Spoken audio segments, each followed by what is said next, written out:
Alex. Thank you, Alex, for joining on TANA platform to create awareness of holistic development, which helps the Indian community in a healthier way. Thank you once again for all the participants who joined the call in the earlier sessions as well as today.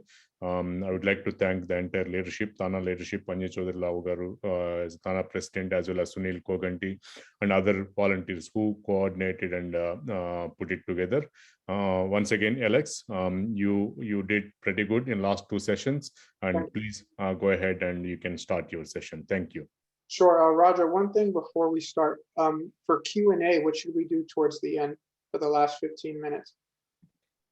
Yeah, people will post the questions on the chat box, and if there are not many people, you can unmute them and they will ask the questions if they have anything. Okay, sure. I'll do that for the last 15 minutes. Thank you, Roger. Yeah, thank you.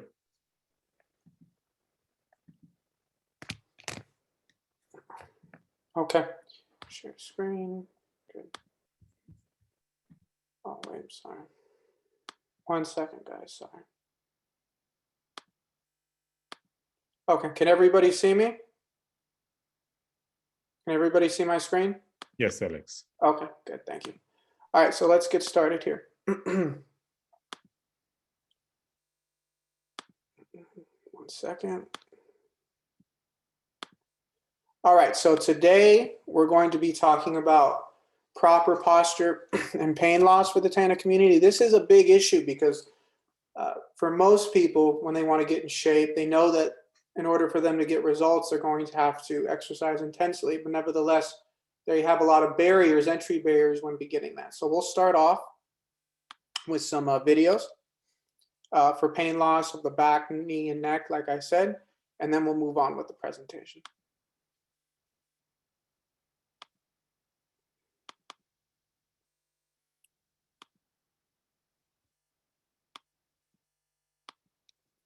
So this first, a lot of these exercises are directly counteracting the effects of sitting. So when you sit for a long time, many people get disc issues, spinal issues. So this right here is a Cobra that many of you may be familiar with from yoga. And what Suresh is doing right here is he's adding a little bit of extra traction or force, and that's pushing the vertebra in. So not only is this good for the back muscles, the extensor muscles, which we'll get into in a bit, but it also helps with adding traction or pushing on the vertebra. Okay, this next one right here is for the neck and also the shoulders. We call it swimming because it imitates swimming in the water. So Suresh right here is learning how to slide his hands forward. At this point, he's been working on this exercise for a while. So this requires some shoulder flexibility. This is his first time ever doing it. So he's going a little slow and it's challenging for him. And he's going to bring his hands forward. I believe I also instruct him in a bit to bring his neck and chest up. So right now he's just sliding his hands back. And again, this is engaging all the shoulder, all the upper back muscles, which tend to get very tight when one has their hands forward. So as you can see here, he swoops his hands back. He's going technically into extension, and I instruct him to lift up his head a little bit more so that way it works his neck. So looking down is also a big issue. That's a common theme today because of current technology. So this is a great exercise and also a pretty challenging one despite not having equipment for the neck and upper back, and it's called swimming. And right there he's getting it. He's probably going to do a couple more repetitions and then he'll end the exercise. One of the best exercises for the neck and shoulders. Just doing a couple more. And there we have it. Okay, next one. This is a foam roller here. We'll also discuss this piece of equipment in a little bit more detail towards the end of the session. What he's doing here is he's working, Suresh is working his IT band, which is a band of connective tissue that runs on the outside of the knee. This is really helpful, in particular for knee pain and also hip and lower back pain, but especially knee pain, like I said. He's putting pressure on the roller with his thigh. And he's also, as you can tell here, he's moving his leg back and forth. So this is a self-massage technique. And by him moving his leg back and forth, he's moving the tissue underneath on top of the roller. So that's called active release technique or self-active release technique.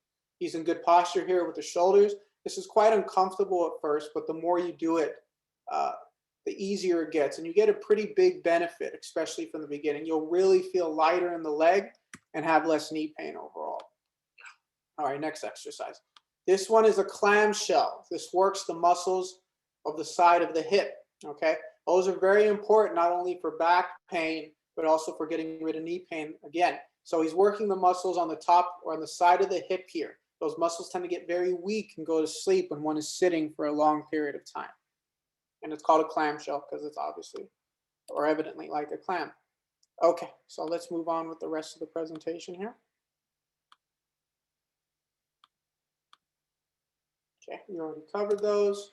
All right, so a quick disclaimer. Obviously, I'm not a medical professional. This is not a medical device. And feedback, like always, is welcome. So if you feel I'm overgeneralizing or the advice I'm giving may not be particularly relevant to you, or even if you may disagree with some of it, feedback's always welcome. Nobody knows everything. So please leave your feedback and also questions in the comments towards the end of the presentation.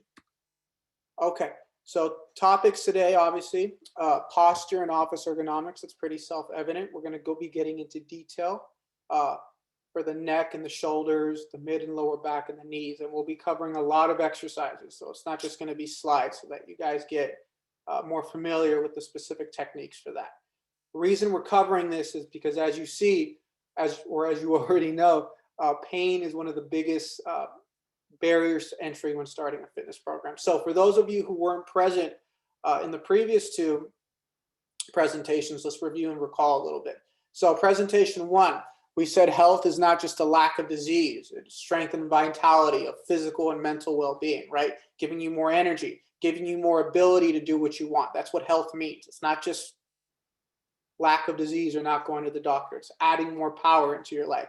Fitness should be thought of as the act of enhancing health, right?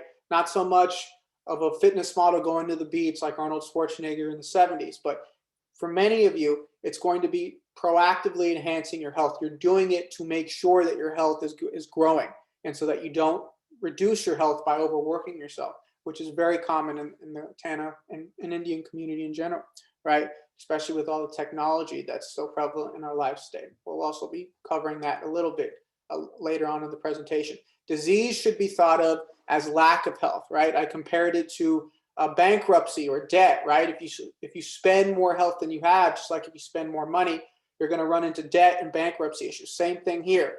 And what I mean by this is we're saying many people in the community overwork themselves. They have too many obligations, kids, employers, social obligations. If they're not enhancing their health through fitness, they're going to run into disease. Now, evidently, there's a lot of times when people unfortunately get random diseases. So I'm not saying that fitness is going to 100% prevent all diseases, but it's your best bet for reducing most of the common and deadly diseases like heart attack, cancer, stroke, etc. If you're not fit, chances are you're going to suffer from disease down the road in later age, right? So I've shown this slide before. These are the most common causes of death in the developed world: cancer, heart disease, respiratory, diabetes. A lot of these happen because people have too much fat for too long and not enough muscle mass, and otherwise they're not very fit. By being fit, we reduce this. And heart disease, for all this talk about coronavirus, heart disease still killed more people than the coronavirus, right? So you have to analyze your risk, right, with the right facts. Even though there's all this talk about coronavirus in the media, more people died from heart disease. So that's a bigger risk for you than coronavirus. Fitness helps avoid most of the common diseases, right? But it's not just about exercise. It's also about nutrition. Last week, we went in depth, or we introduced nutrition, I should say. And the reason nutrition is so important in a fitness program is because it helps keep lean body mass up and keeps your body fat down. Exercise alone, just exercising, even if it's intense, even if it's resistance training, isn't going to help build muscle or burn body fat. You have to have a nutrition program that is consistent with that, right? It has to be combined with a good nutrition program for consistency. That was the topic of last week's presentation. Also from last week, being fit and lean doesn't come naturally to us, right? Our physiology evolved to be out in the wild, right? So our evolved physiology no longer matches our modern environment, right? We have access to food everywhere. Physical activity has been engineered out of our lives. We have to purposely exercise. No other animal does that. No other animal has to purposely burn calories and energy in order to stay healthy. They usually have to conserve energy, right? So our modern environments encourage naturally low levels of physical activity, and food's so easy to come by that we're always in a caloric surplus, right? And we're hardwired genetically to eat tasty foods and avoid voluntary physical activity, right? That how many of you want to exercise at 10 p.m. at night? Right? How many of you want to eat tasty foods at 10 p.m. at night, particularly on a Friday night? So our nature is working against us. It's not just lack of discipline. You shouldn't think of it like that. There's a lot of things stacked against us because of how we evolved in the prehistoric past. Chronic low levels of muscle mass that are combined with chronic high levels of body fat lead to many of the diseases that we just saw in that pie chart in the developed world: diabetes, kidney problems, cancer, heart disease, stroke, right? Low muscle mass combined with high levels of body fat. If you have high body fat, particularly around your organs, that's going to interfere with your organ function, and that body fat's going to leak into your blood vessels, and eventually it perhaps is going to clog either an artery in your heart or your brain. If you have less body fat, there's going to be less triglycerides or blood fat circulating throughout your circulatory system, right? It's pretty simple to understand when you think about it. So the less fat you have, the less chances that you're going to have those diseases, and the more muscle mass you have, the easier it's going to be for you to burn fat, right? Fundamental goal of any good fitness program is to have both, reverse both low muscle mass and high body fat levels. Nutrition is the most powerful component in that. Okay, so last week I emphasized a lot about RMR, right? RMR is your resting metabolic rate, as seen in this pie chart. That's how many calories you're burning at rest. So if you were to lie on a bed for 24 hours straight and not move, that's your basic level of caloric burning. You can think of it like an overhead for you entrepreneurs, right? If you're not planning if you own a business and you're not planning any expensive marketing programs and you're just looking at operational costs, you can think of resting metabolic fat rate. And even just that, it's 60% of how many calories we burn. Physical activity is almost half of that at 32%.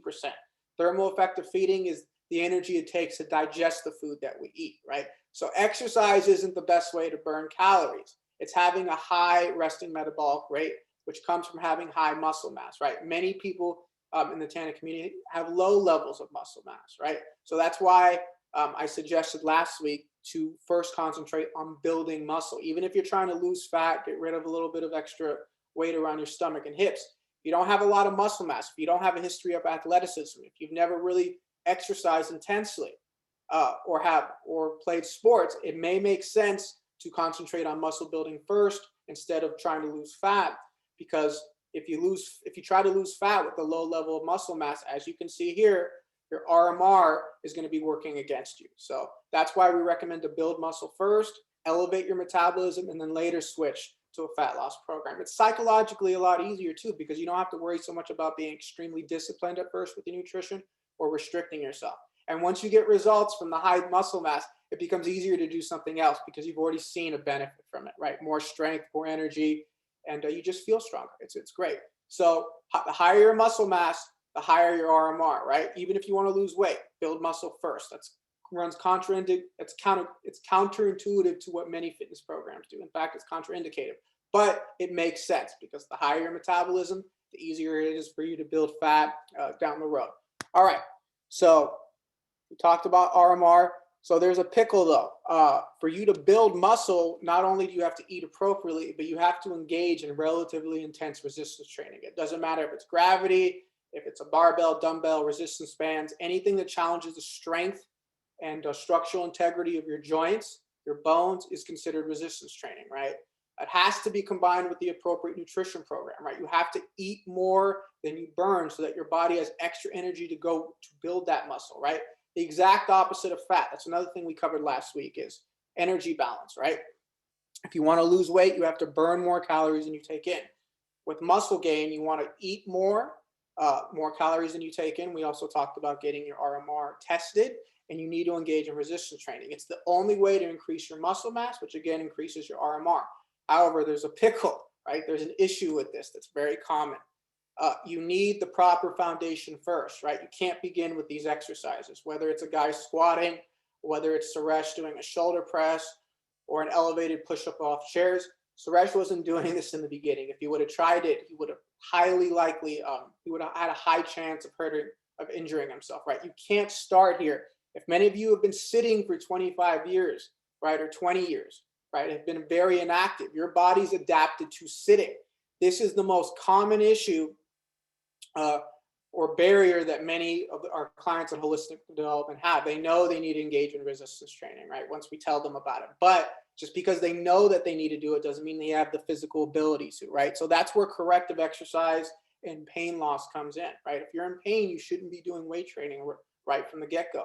We need to address that. We need to find out where that's coming from, right? Give you that proper foundation through corrective exercise. Even if you knew that you needed to gain muscle first, if you wanted to lose fat, many in the community don't know how to properly resistance train, or they're in too much physical pain. And many, like I just said, have a solid chance of injuring themselves with weight training first. So what's needed is corrective exercise and basic knowledge of pain loss techniques, which is what we'll cover today. Okay, so let's get into some pain loss, more pain loss videos.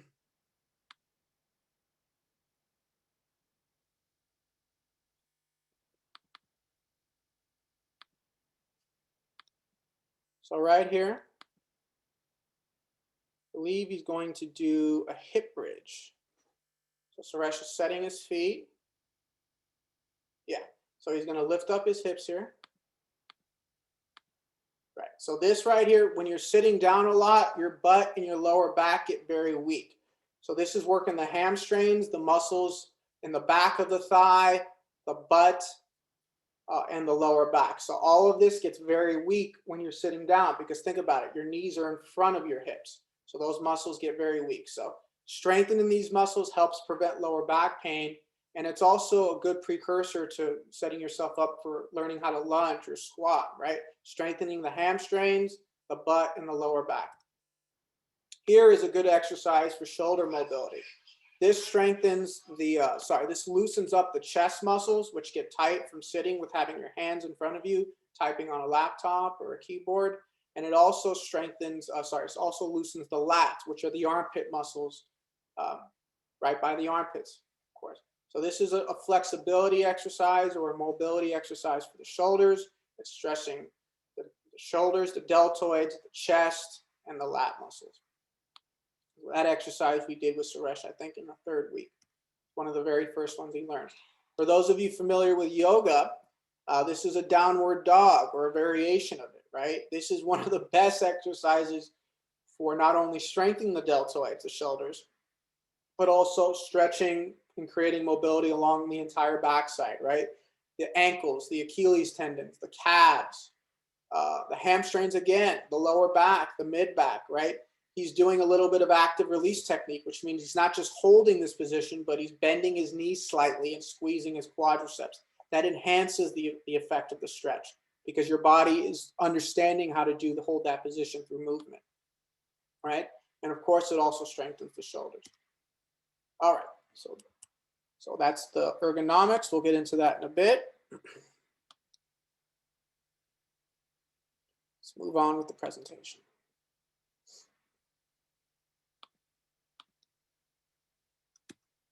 Okay, so many of you have seen this triangle before, right? First presentation was about training. Second presentation last week was about nutrition. Today, we're going to be talking about consistency, right? That's the foundation of your program, right? It's just like your career. It doesn't matter if you're a great software engineer, the best in the world, but you're only showing up to work one time a year, you're probably not going to go very far with your employer. Eventually, he's going to fire you, right? So same thing with fitness. It doesn't matter. The techniques are important, but the most important thing is frequency, right? And having having somebody to hold you accountable to that is very important, because if you have somebody to show up for and accountability, you're more likely to be consistent, especially in the beginning when your motivation may not be as high or when you're going through a learning curve. All right, so consistency, the seed of consistency, is the foundation behind fitness success. Obviously, if you're not doing it that often, you're not going to be very successful with it, right? So let's define consistency, because a lot of times that word is thrown out without people actually understanding what it truly means, right? So consistency has two parts. It's doing the right things frequently enough, eating appropriately, exercising, so that they are effective in the progressive realization of a goal, whatever that goal for you might be. Reducing your waistline, reducing your blood pressure, your triglycerides, running a mile quicker, feeling comfortable without a shirt on the beach, whatever that goal is, right? You have to do the right things frequently, so that they're effective. But here's the part that people miss out on or forget or overlook. It's not just about doing the right things, right? If you're also doing the wrong things at the same time as the right things, right? If you're doing certain things right but other things wrong, you may plateau, or you may dilute the success, or you may not even get to where you want to go. Like, for example, if you are going to work every day and you're doing what your employers are telling you to do, but you're also working for another company that's potentially a competitor, doesn't matter how good you're doing at your first job. Your employer is going to have an issue with that, because you're not being consistent with the ideals of the first company. So same thing here, right? Just like we don't try to work for our competitors at our jobs, right? We have to make sure we're not doing things that contraindicate our efforts with fitness. So for example, in this slide, right here, Suresh is doing an extension exercise that's good for posture. But if he's doing this exercise 20 minutes out of the week and 20 hours out of the week, he's sitting in bad posture, right? That bad posture is going to override the effects of the exercise that we're doing, right? And this is one of the biggest and most relevant issues in the community. You can do all these exercises that you want. If you're not correcting the root causes, if you're not being consistent, whether it's with your food or in this case, your posture, the positive effects are going to be minimal. And that's one of the most commonly overlooked problems that many people have with the fitness program, even with professionals. They're not addressing the root causes. If you're in bad posture and you're sitting like that most of the time, or 20, 30 hours in the week, and you're only exercising 3-4 hours out of the week, which one do you think is going to have a bigger effect on your health overall? Obviously, the thing you're doing more. So think about consistency this way, right? It's not just exercising and not eating okay. It's also being in the right posture, being aware of that, right? This is a picture I took on the subway by where I live. This is a real photo. I took this. Look at all these people looking down at their phones. Look at this guy in the back. Look how terrible his posture is. These phones, the mobile technology that we're using is not designed for how our bodies work. All of these people are eventually going to probably have disc issues in their neck or their back. Many of you are probably doing this as well, and none of them are self-aware. Look, almost every single person in this photo is looking down, is in bad posture. So think about that. If you have neck pain and you're doing some of the exercises that you've learned or that I told you, but you're not correcting this, which is what most of you are doing every day, you're still probably going to have neck pain because you're not being consistent. It's not just about doing the right things. You also have to reduce or stop doing the wrong things. Very important, okay? So this is something that's also very relevant. For every 15 degrees, right, look how much weight is being put on your neck, right? At 30 degrees, it's 40 pounds. At 60 degrees, it's 60 pounds. Many kids nowadays, because they've grown up with these phones their entire lives, are starting to have disc degeneration issues at 20 to 21. That's insane because of how bad they're in posture the whole time, because they're addicted to these phones. This is also going to be happening to many of you in your middle age. If your spine is naturally degenerating because of age issues, because you're weak muscularly, right?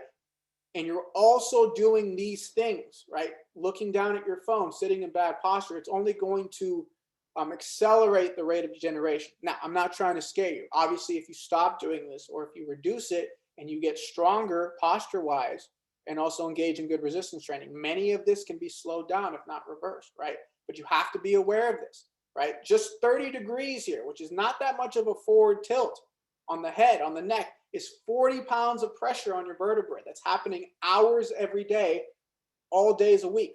It's very important for you to be aware of that. Okay, other things that you need to be aware of. Having too many pillows when you sleep, right? Again, this is pushing your neck forward. This is an unnatural position that degenerates your neck. Think about this holistically. That's why we call it holistic development, right? Think about everything that you're doing every day, right?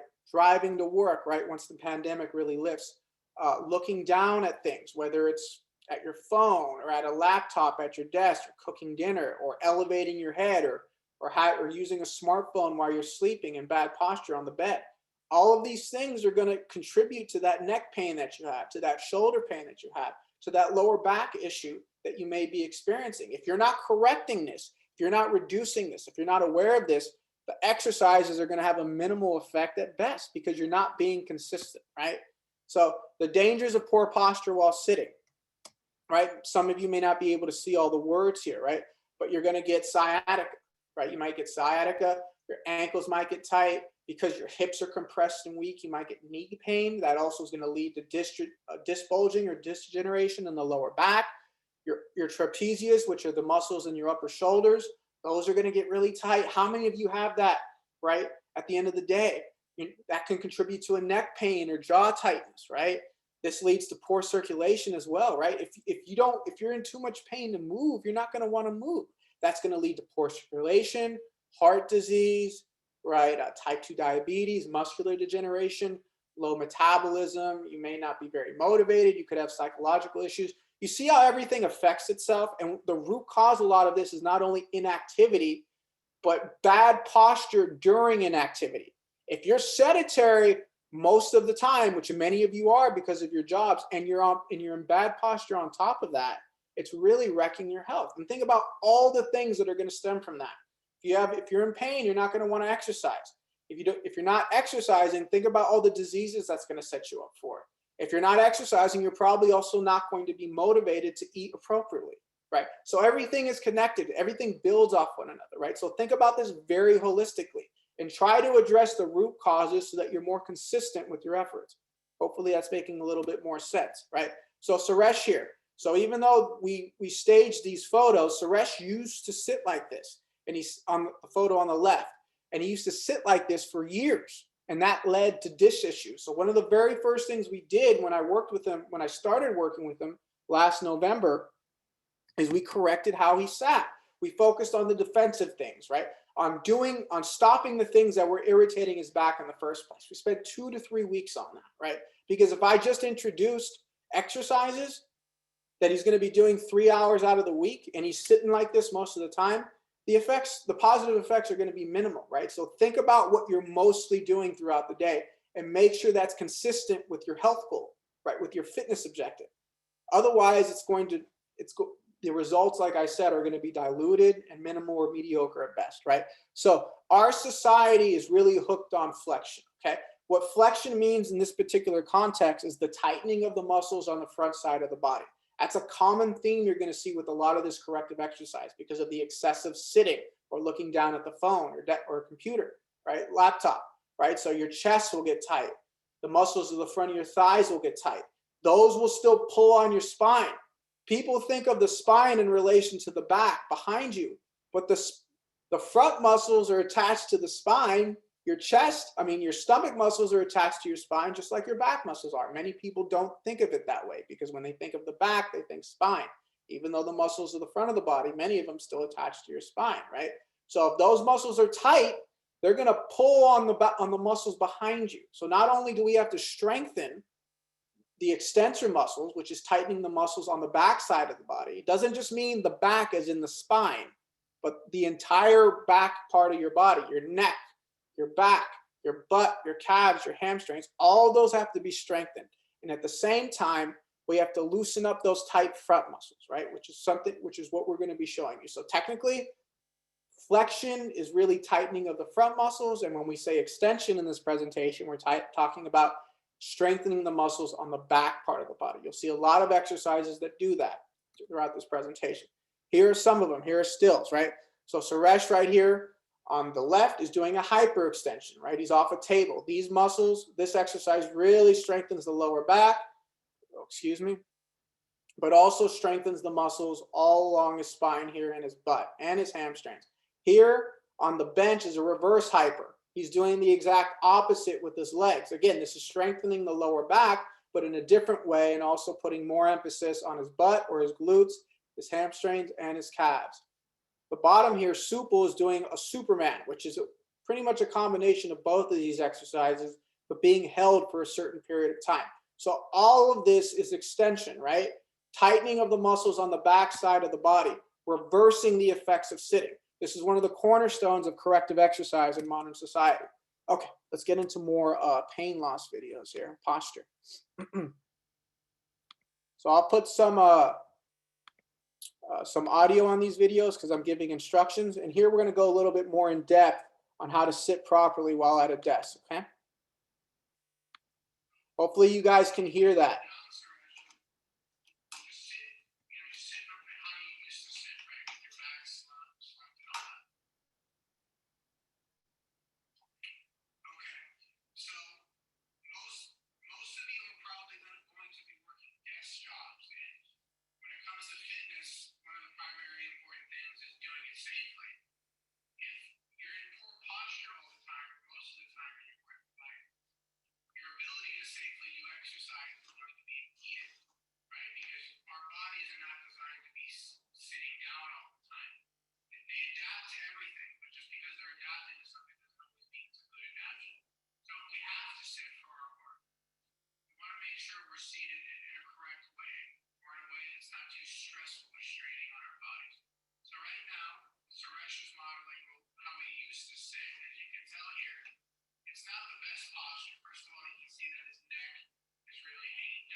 So I don't know if some of you can hear this video, but what he's essentially doing here is modeling bad posture. So as you can see, his head's forward, his back is rounded. We'll get into a little bit more of this.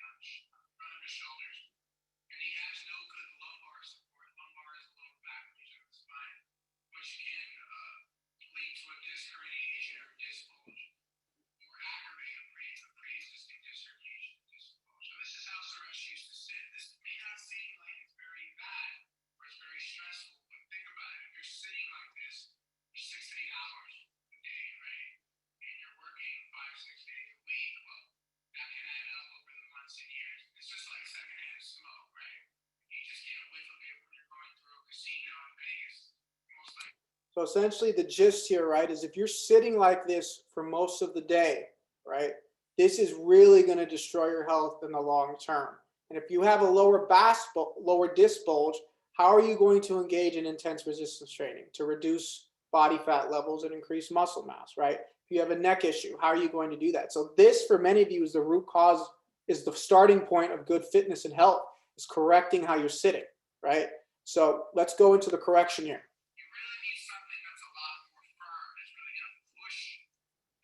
So in case you can't hear, what Suresh is going to do here is he's going to use a towel, which everybody has at home, to push, to use as a lumbar roll, right? To push his lower back vertebra in the right position, which really helped get rid of a lot of his disc bulge symptoms in the beginning of the program, for his program. A lot of you can do this if you have lower back issues, is roll up a towel, make sure it's really firm, use a towel. It's going to be uncomfortable at first because of how firm it is, but eventually you'll get used to that, and that's going to help keep your lumbar disc in the proper alignment when you're sitting down a lot.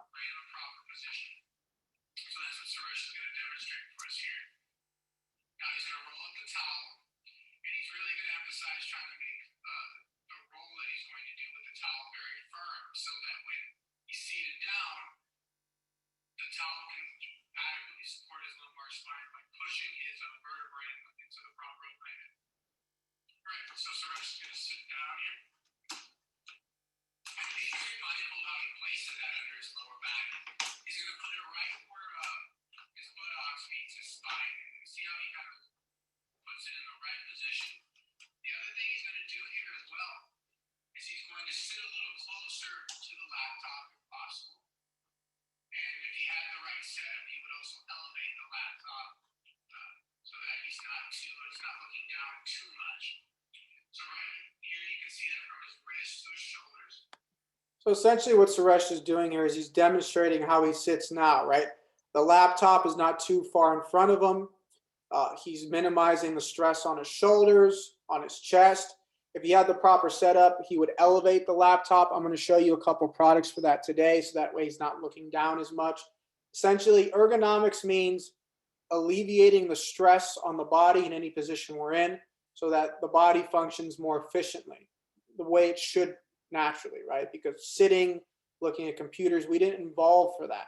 So we have to create artificial systems in order to make it more natural for us, if that makes sense. Because if we're going to be working like this 40 hours a week and we're in the bad posture, that's going to really destroy our health in the long run. So that's essentially what he's trying to model right there.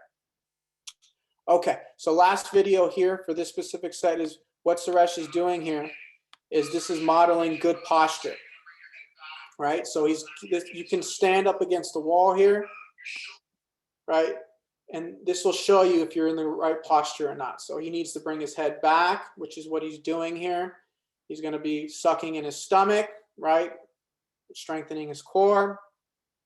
He's eventually going to bring his feet wider, keep his feet straight. He's going to bring his shoulders back and down. So this is a great drill that you can do at home to self-correct your posture. Many of you are going to have, it's going to feel really weird to put the back of your head against the wall to touch it because you're going to be so used to having your head hang forward, right? So that you want the back of your calves touching, your butt touching, your shoulders touching, and the back of your head, right? So it's going to feel very awkward for many of you. But over time, if you get used to practicing this, it'll get more natural. And you want the weight on the middle to back part of the foot here. So this is a good tip for self-correcting posture when you're standing. Again, it's going to feel very, very bizarre at first because you're not going to be used to it. Okay. So this is not sponsored, okay? I'm not, Wholistic Development is not making any money off showing you some of these products.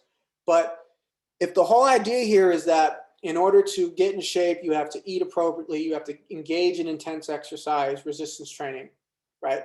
And a big barrier for many in this community is being in pain because you're sitting down improperly most of the time. It makes sense to address that root cause and incorporate things that may make it easier for us to do that, right? It's not just about discipline. It's not just about challenging ourselves. A lot of times we want to make success as easy as possible, right? Sometimes we will have to challenge ourselves, but we also want to make things as easy as we can on ourselves so that we are successful, right? So if you're spending most of your time at an office doing computer work, it makes sense to maybe incorporate some of these products into your routine, into your work life. So what we'll cover is gaming chairs, which I think are usually about $70 to $100. You can get some on Amazon. They really help for a lot of people. Standing desks, we'll get into that as well. And maybe other things that you may have not be familiar with, right? Laptop elevators, ergonomic keyboards, and an ergonomic mouse. So this is an example of 2 gaming chairs. I believe you can get some of these for around $70 to $100, like I said. These are meant traditionally for people who spend a lot, like professional video gamers, people who spend a lot of time playing video games. They also experience a lot of ergonomic issues, right? It's got good neck support here for your head, right? There's a little extra puffiness here for your lumbar support, for your lower back.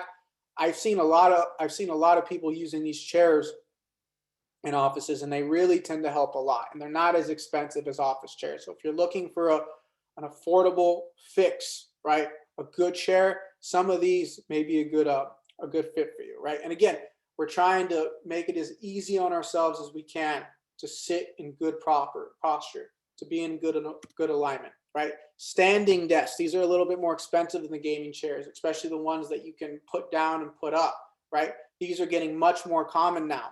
I do this too as well sometimes, right? Standing while you're doing work. At first it feels very awkward and weird, but like anything else, the more you try it, the more you get used to it.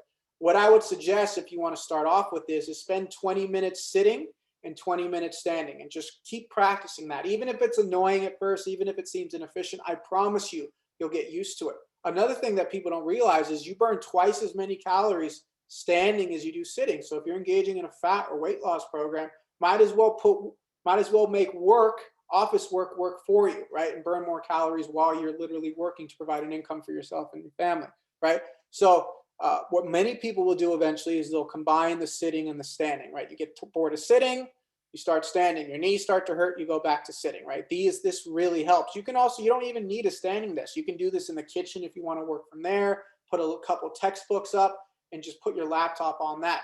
It really works well. I would highly recommend incorporating a standing desk or engineering your own standing office space, or engineering your own standing setup so that you can try this with a laptop before you decide to invest in a standing desk. But this really helps a lot.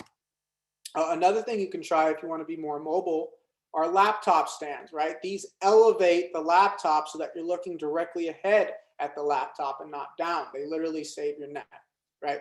Picture on the right here showcases an ergonomic keyboard, right? So what the keyboard is essentially doing is it's kind of shifting so that it keeps your wrists and your elbows more in alignment. So the keyboard's at an angle. You can also try an ergonomic mouse that keeps your wrist and forearm neutral. That helps for many of you who have carpal tunnel issue, right? That can help tremendously. It also gets rid of it also helps prevent or reduce forearm and elbow pain, right? So you have to think about this comprehensively and holistically. All right, so some of these are some of the many products that can help you stay in a better posture and have less pain, so that when you engage in a fitness program, you're more consistent. You have many things working for you. Okay, so some great time rhythm habits, not products, for healthy ergonomics and posture, right? 12-15 sweat habit. What that means is every 12 hours, get at least 15 minutes of relatively intense exercise. So every 12 hours, so twice a day, essentially. A little bit in the morning and a little bit in the evening. If possible, this may not be possible for many of you, but if you can, swimming or aquatic exercise is one of the absolute best ways to undo the effects of sitting. Much better than any other form of exercise. You can simply move in the water in ways that you can't in the air or on dry land. However, the downside of that is that many of you may not know how to swim or may not have access to a heated pool at night or in the winter. But if you do have access to one, if you can swim, I would highly recommend it. Nothing feels better than engaging in a 20 to 15 minute swim after sitting for 8 hours a day. It just loosens you up in a much more augmented way than any land exercise. If you can't swim, try a Swiss ball. I'll show what that is in a second, and do some extension exercises such as reverse hyper. Second habit, 21 stare habit. This isn't so much for your body as it is for your eyes. If we're staring at a laptop, it's really just working on our short vision, and that can strain our eyes. So every 20 minutes, stare at something for about 1 minute in the distance to prevent eye strain. Okay, that's another tip. 60 to 5 walk habit, right? If sitting, every 60 minutes, every hour, get up and walk for around 5 minutes. That one saves your back like crazy, right? You want to move. Sitting compresses your hips and your spine, causes a lot of pain and tension. If you can get up, if you can set a timer on your phone or your laptop to just walk for 5 minutes, it really helps prevent a lot of these disc issues, a lot of back pain. And again, we're being consistent here because we're frequently engaging in a little bit of physical activity. Don't just think of physical activity as exercise. Think of it as movement, right? So get up, get some water, just walk around the office. Something that's better than walking forward, if you can, if it's safe, is try walking backwards with a long stride, right? Be careful though. This may not be something that you can do at home, right? If you don't have a long hallway, if there's things in the hallway that may cause you to trip. But let's say 6 months from now, you're back in a regular office and the pandemic is completely under control. Try walking backwards slowly in a hallway, right? The reason why that's better than walking forwards is walking backwards, again, works our extension muscles, right? Works the muscles of the backside of the body.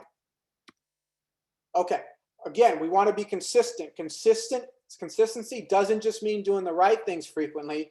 It's stopping the wrong things or the counterproductive things, or at the very least limiting. So you have to do the right things, but at the same time, you have to reduce the wrong things, right? So stop looking down at your phone, right? Look up, keep the phone at eye level. This is one of the most simple but effective things you can do, right? So this diagram here, this photo shows what I'm talking about, right? It may be very awkward at first, but again, this woman right here is putting like 40 pounds of pressure on her neck.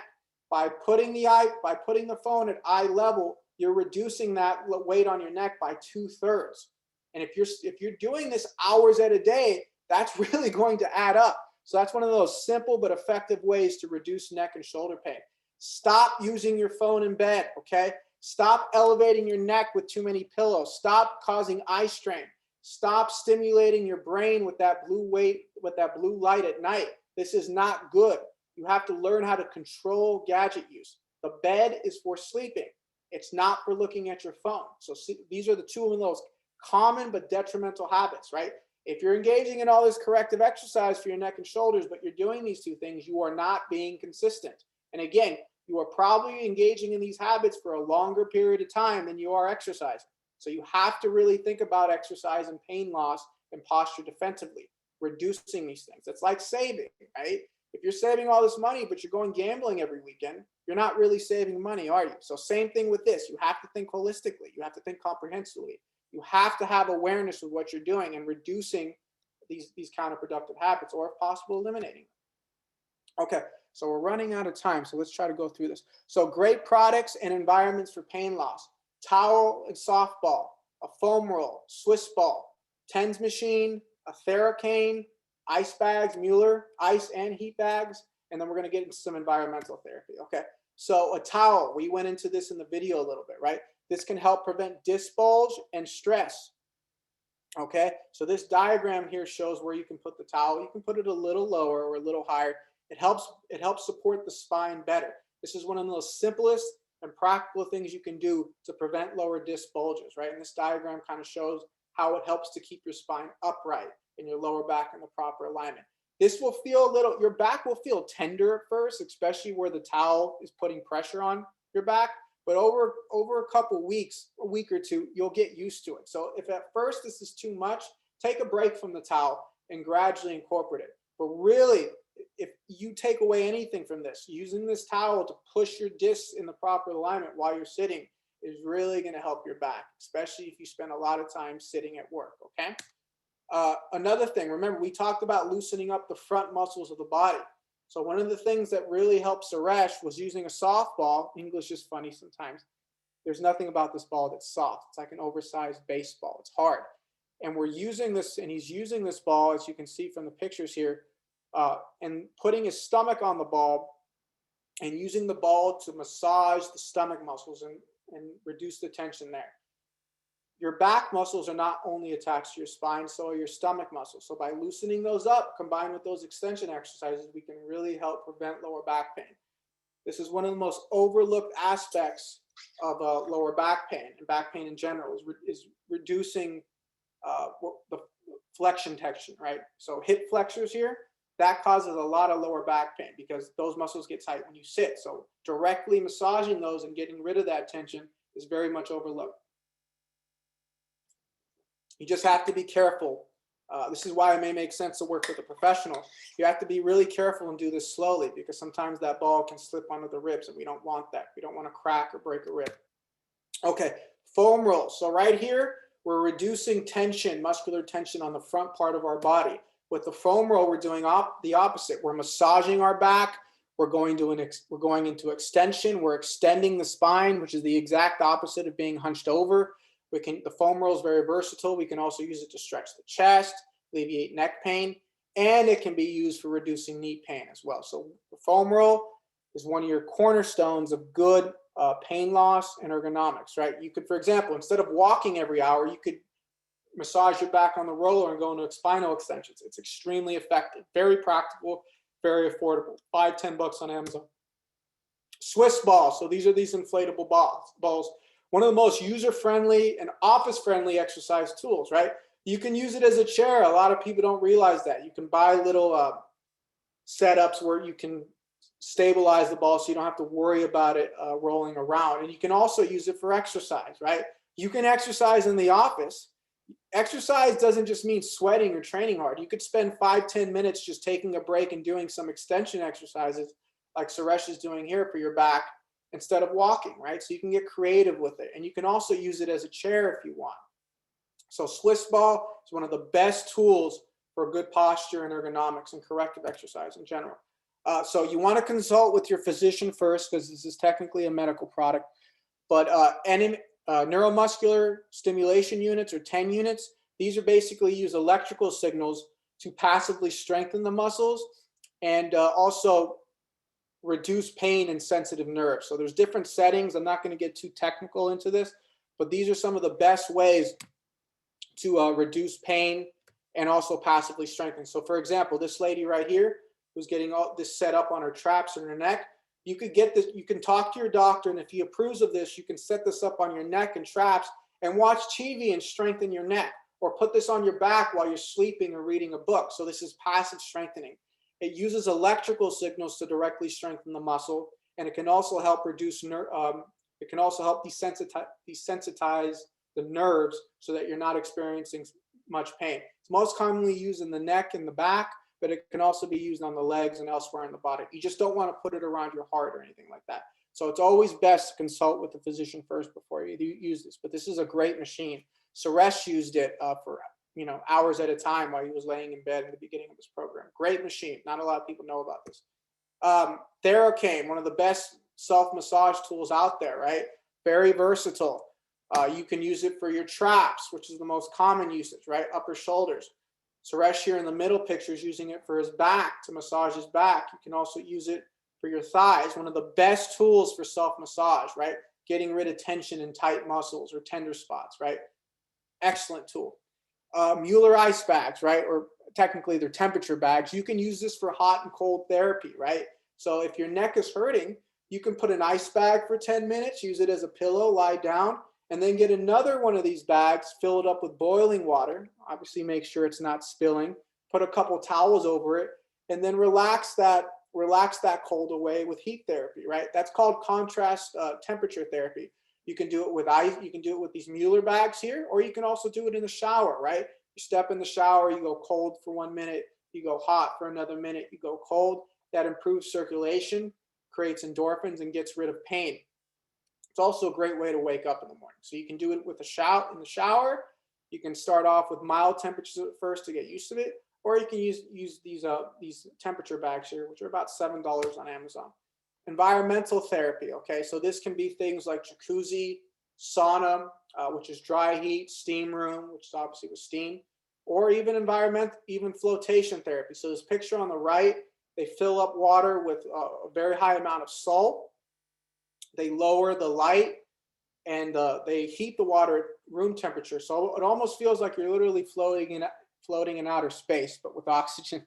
And it really helps calm you down and helps relieve stress and pain, right? So this picture on the right is called flotation therapy. It's also known as a float tank. They offer it in many areas. It's relatively expensive. It's like $70, but it may be worth a try if you're particularly stressed.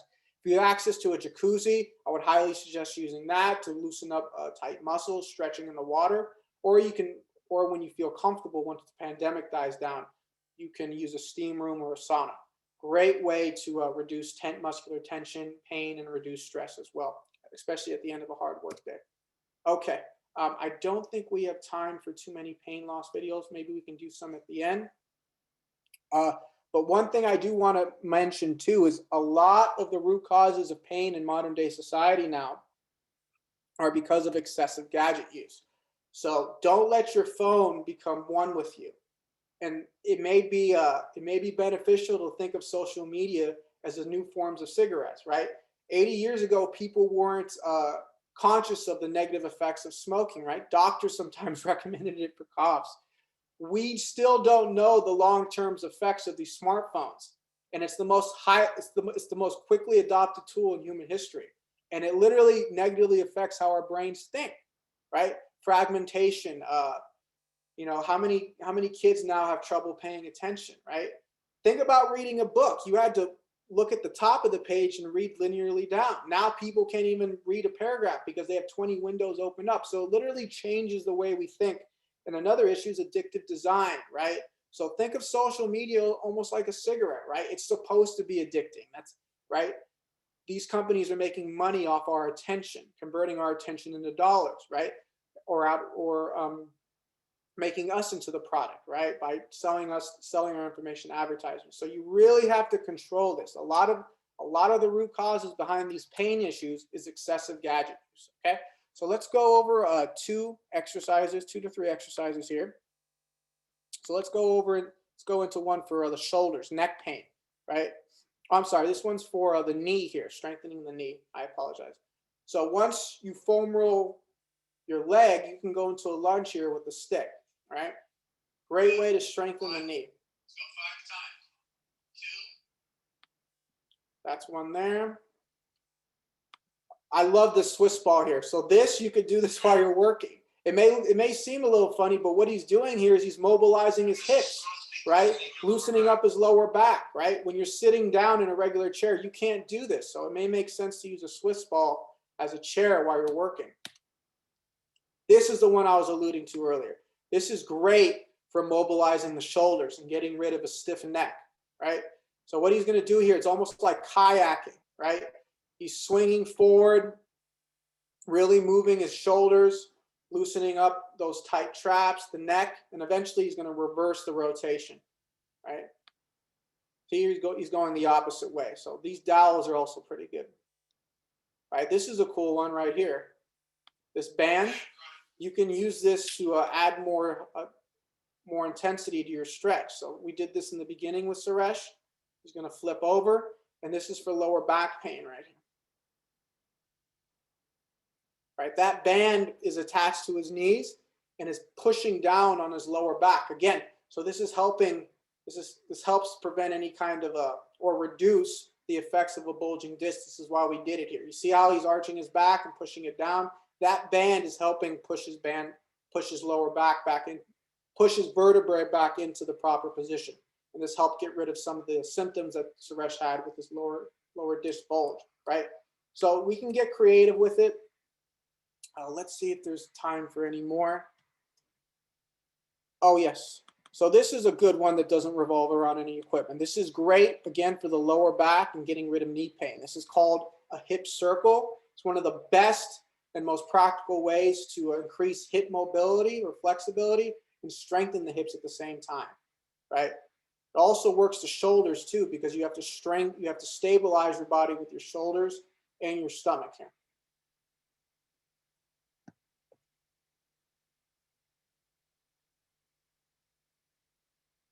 Okay, good. All right. So hopefully you have a good idea of what pain loss means, at least a good introduction behind it. Now, one thing I may recommend is if consistency is a challenge for you, right? If you know you have if you're not very disciplined and may be troubling for you to eat in the right way or get rid of some of these negative habits, or if pain loss is a challenge for you, and for most of you it is. Pain loss is the most nuanced and complex part of fitness, right? If both of those things are a challenge to you, it may make sense to consult with a professional first, okay? So again, the reason pain loss is so important in fitness is if you want to reduce your body fat levels and increase your muscle mass, you're going to have to engage in intense exercise along with eating in the correct way, right? But if you're in pain because your body is weak or you have muscular imbalances and you have really tense muscles, you're not going to be able to safely engage in those intense exercises. So it may make sense to work with somebody, a professional, fitness professional, who can help you get rid of some of that pain through corrective exercise and give you some insights that you may not know about, right? So I've mentioned this before to everybody in the TANA community, right? I'm offering you guys a 1-hour complimentary session. It's online. I'll provide the details on WhatsApp, right? And I'll be doing that starting next week. So for anybody who's interested, please don't hesitate to fill out the form. I'm offering it to everyone. Okay, so Q&A time. So 1 second here.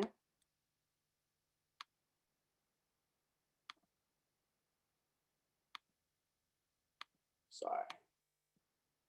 So Neil, are you there?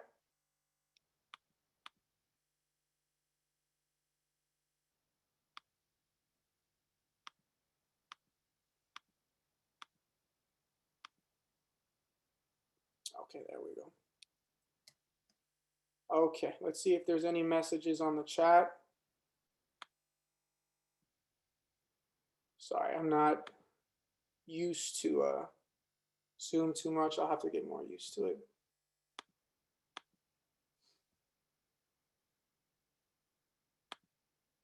Okay, does anybody have any questions on the chat? Anybody? Roger, Shanil, if you guys are there, you may want to help me out too if anybody has any questions.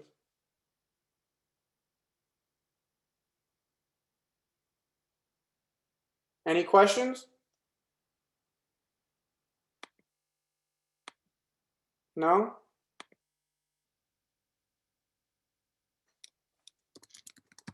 Hello?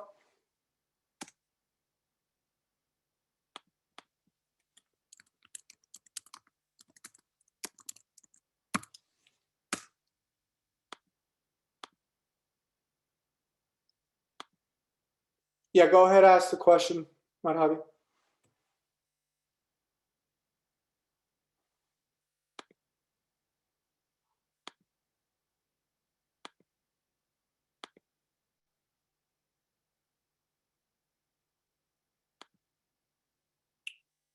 Can you ask the question, please?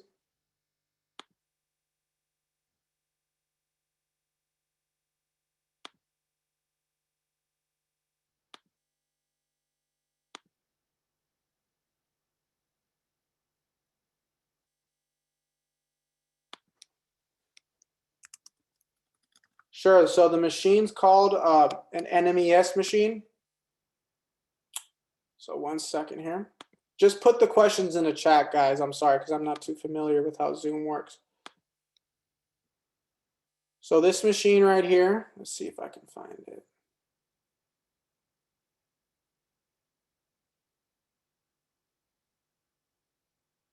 Oh, there it is.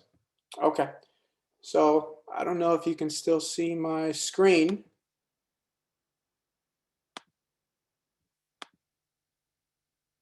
Okay, so there it is. So this machine right here is called an NMES or TENS machine, right? However, I would consult with your doctor first before using it because, for example, if you have cancer, you don't, and you may not, and you don't know about it or some other issue, you don't want blood supply to any area, right? So always consult with your doctor first before using that machine. Okay.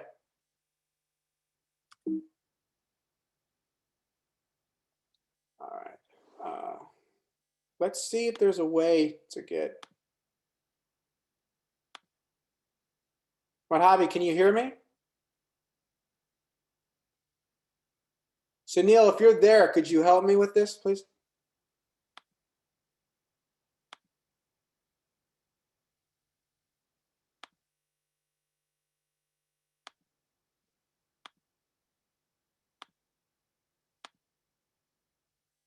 Sunil, can you hear me?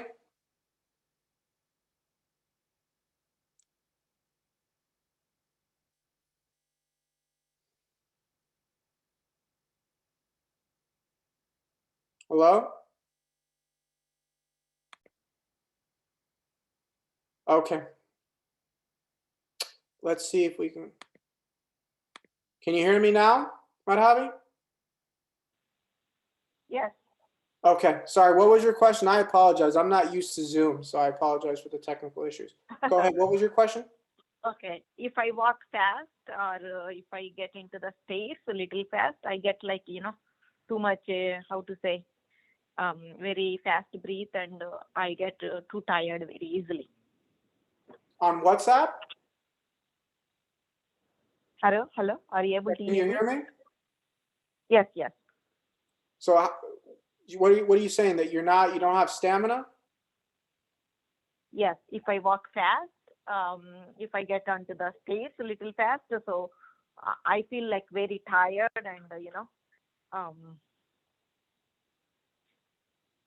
Okay. So you're asking what to do about that?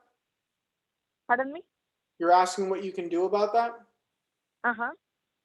So what I would recommend is you can start, can you still see my screen? 1 second. Hold on. 1 second. Yes. Okay. So you can start off with, so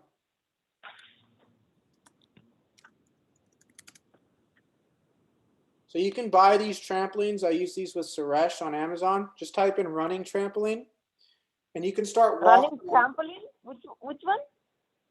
I can send you the details on WhatsApp. It's called a running trampoline. Running trampoline, not the treadmill. No, you don't want to start with the treadmill because that's high impact. Okay. So you could start off running or walking on that for 3 to 5 minutes, and gradually increase the pace of exercise. If you want to, just sign up for that free complimentary session, and I can show you some stuff in more detail. But essentially, you want to start off with exercise that's sustainable, that's not too high impact on your joints, and then so that way you can go faster and eventually increase your stamina that way. Does that answer your question? Yeah. Okay. Does anybody else have any questions or any other questions, Mohammed?